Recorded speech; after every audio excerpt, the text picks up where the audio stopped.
Departments రోడ్లు restore చేసి municipal వాళ్ళు మీ ఏరియాలు చేసినా మళ్ళీ వర్షం వచ్చినప్పుడు వరద వచ్చినప్పుడు సేమ్ సమస్య అవుతాయి, సేమ్ కొట్టుకొని పోవడానికి అవకాశం ఉంది. కాబట్టి దయచేసి అట్లాంటి వాటికి అవకాశం ఇవ్వకండి. ఖచ్చితంగా అధికారులు కోఆర్డినేషన్ ఉండాల్సిందే. కలెక్టర్లు మొదట అధికారుల ఈ శాఖల మధ్యలో R&B, Panchayati Raj, irrigation, civil supplies అయితే ఈ MAUD వీటి మధ్యలో కంప్లీట్గా మీకు ఒక కోఆర్డినేషన్ పెట్టుకొని పర్మనెంట్గా కలెక్టర్స్ రివ్యూలు చేయాలి. ఒక శాఖకు ఇంకొక శాఖకు మధ్యలో సమన్వయం లేకపోవడం వల్ల కూడా మనకు సమస్యలు ఎక్కువ అవుతున్నాయి. ఒక శాఖ పనులు చేసిపోయిన తర్వాత ఇంకొక శాఖ చేయడం వల్ల కూడా నష్టం జరుగుతుంది. ఎవరు ముందు చేయాలి, ఎవరు తర్వాత చేయాలి అనే దాన్ని కూడా మీకు ప్రణాళిక ఉండాలి. అదేవిధంగా ముఖ్యంగా ఈ చెరువుల నుంచి ఇన్ఫ్లోలు అవుట్ఫ్లోలు క్యాలిక్యులేట్ చేసుకోవాలి. అదేవిధంగా సిటీలో ఎక్కడైతే ఎంక్రోచ్మెంట్స్ ఉన్నాయో, ఎక్కడైతే నాలాలు ఉన్నాయో చెరువులకు వెళ్ళడానికి, వాటిని ఎక్కడైతే బాటిల్ నెక్స్ కబ్జాలకు లోనైనో ఖచ్చితంగా కబ్జాలను తొలగించాల్సిందే. ఎంత వారున్నా ఎవరున్నా ఆ విషయంలో కఠినంగా వ్యవహరించాల్సిందే. కబ్జాలు పెట్టేటోళ్ళు 10 మంది ఉంటే ఈ 10 మంది వల్ల 10,000 ఇళ్ళు కాలనీలలో నీట మునుగుతున్నాయి.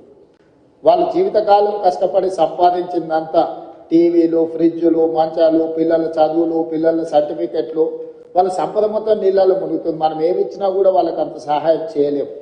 కాబట్టి దయచేసి ఈ విషయంలో అధికారులు స్పష్టతతో కూడుకున్న నిర్ణయాలు తీసుకొని ముందుకు వెళ్లాల్సిందే.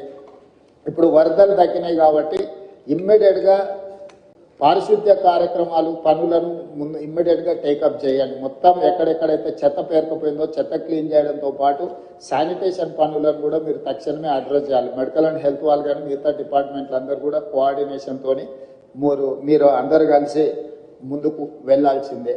వీటన్నిటి రిలేట్ ఏదైతే నివేదికలు ఉన్నాయో డిజాస్టర్ మేనేజ్మెంట్కి ఎప్పటికప్పుడు మీరు నివేదికలు పంపించండి. అదేవిధంగా గతంలోనే ప్రభుత్వం జీవోలు ఇచ్చింది. మనుషులు చచ్చిపోతే ఎవరు చచ్చిపోయినా 5 లక్షల రూపాయల నష్టపరిహారం ఇవ్వడానికి ప్రభుత్వం నిర్ణయం తీసుకున్నది. ఎక్కడెక్కడైతే హ్యూమన్ లాస్ ఉందో వాటన్నిటిని కూడా రికార్డ్ చేసి పోలీస్ అధికారులకు కూడా కమిషనర్స్ అండ్ పోలీస్ డిపార్ట్మెంట్ కూడా నేను ఇన్స్ట్రక్షన్స్ ఇస్తున్నా. అట్లా పోయిన వాళ్ళందరినీ ఇమ్మీడియట్గా FIR చేయండి.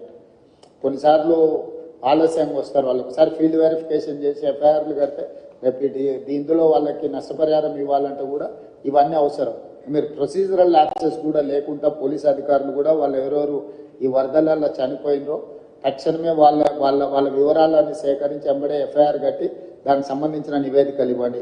అదేవిధంగా పశు సంపద ముఖ్యంగా మేకలు కానీ పశువులు కానీ, మేకలు ఇవి చచ్చిపోతే 5,000, ఆవులు బర్రెలు ఈ పెద్దవి ఏవైనా చచ్చిపోతే మనం 50,000 రూపాయలు ఇస్తున్నాం అంతేనారు.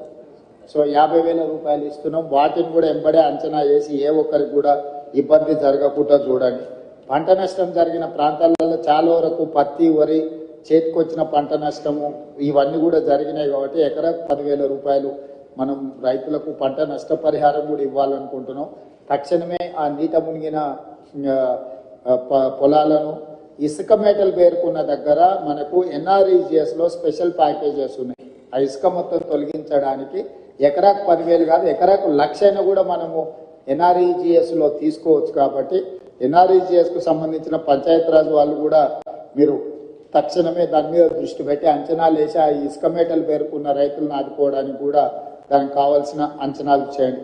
అదేవిధంగా ఇంట్లో మునిగిన వాళ్ళు, ఇంట్లో పోయిన వాళ్ళకు ప్రతి ఇంటికి మీరు అంచనా వేసి 15,000 రూపాయలు నష్టపరిహారం వాళ్ళకి ఇవ్వండి. అంటే ఇళ్ళకి నీళ్ళు వచ్చి వస్తువులు తడిచిపోయిన వాళ్ళకి ఏమి ఇచ్చినా మనం సహాయం చేయలేం, కానీ కనీసం అట్లా పోయిన వాళ్ళకు ప్రతి ఇంటికి ఒక 15,000 రూపాయలు ఇవ్వడానికి అవసరమైన సహాయక చర్యలు చేపట్టండి.